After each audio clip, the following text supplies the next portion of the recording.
বিসমিল্লাহ গেছি সূরা নমলের ভিতরে। নমল শব্দের অর্থ হলো পিপিলিকা, পিঁপড়া। নমল শব্দের অর্থ কি? পিঁপড়া।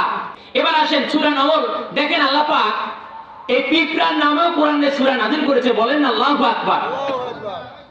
পিঁপড়ার দাম নাই, কিন্তু দেখেন পিঁপড়ার নামে আল্লাহ কোরআনে সূরা দিয়েছেন।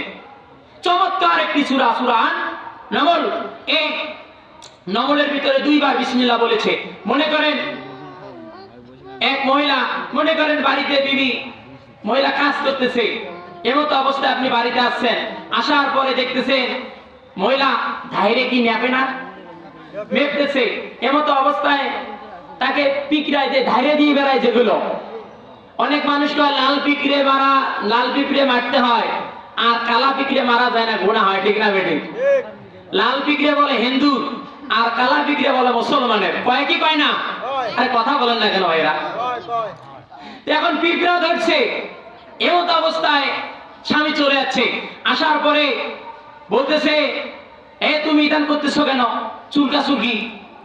বলতেছে, আমি বলছি অন্তপক্ষে 1000 ইটানি 500 ইটানি ধারিটা গাতো। এই তোমরা ধারে না গাতার কারণে আজকে ও পিঁপড়ে ধরছে। কোদাল করে রে। এবার কোদাল আনছে, কোদাল আনার পরে ধাইরে খোঁড়ার পরে ধাইরে খুঁজছে, খোঁড়ার পরে অনেকগুলো পিঁপড়া একত্রিত করছে পিঁপড়ার ভাষা ভিতরে। করার পরে বস্তা করে বস্তান। এবার বস্তা ধরাইছে, ধরার পরে এই পিঁপড়া ধরি বাজার গেছে নাগরাপুরে। কোন বাজার?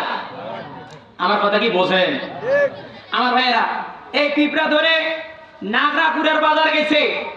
এই নাগরাপুরের বাজার যাওয়ার পরে যায়া বলতেছে, কে পিঁপড়া নিবে? 2 কেজি 10 টাকা, 2 কেজি 10 টাকা, 2 কেজি 10 টাকা।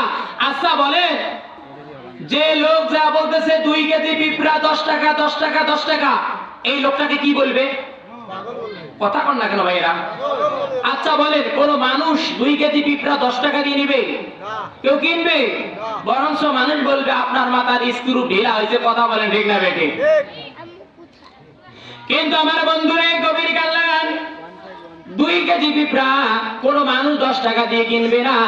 অথচ আমার আল্লাহ সূরা নমলের ভিতরে, সূরা নমলের ভিতরে আমার আল্লাহ এই পিঁপড়ার নামে কত সুন্দর চমৎকার ঘটনা বলেছেন। আমার ভাইয়েরা, সূরা নমলের মধ্যে রানী বিলকিস আর সুলাইমানের ইতিহাস আছে। আমার বন্ধুরে কোরআন পড়ো, কিন্তু কোরআন বোঝো না। কোরআনের ভিতরে কত কিসসা আছে, কত কাহিনী আছে। কোরআন যদি খালি পড়তে দাও একটা বারের জন্য, ভাইয়েরা তোমার জীবন পরিবর্তন হয়ে যাবে। কিন্তু কোরআন পড়ো না, কোরআন মানো না। অথচ কোরআন কিছু মানুষ আছে পড়ে, কিন্তু কোরআন বোঝে না।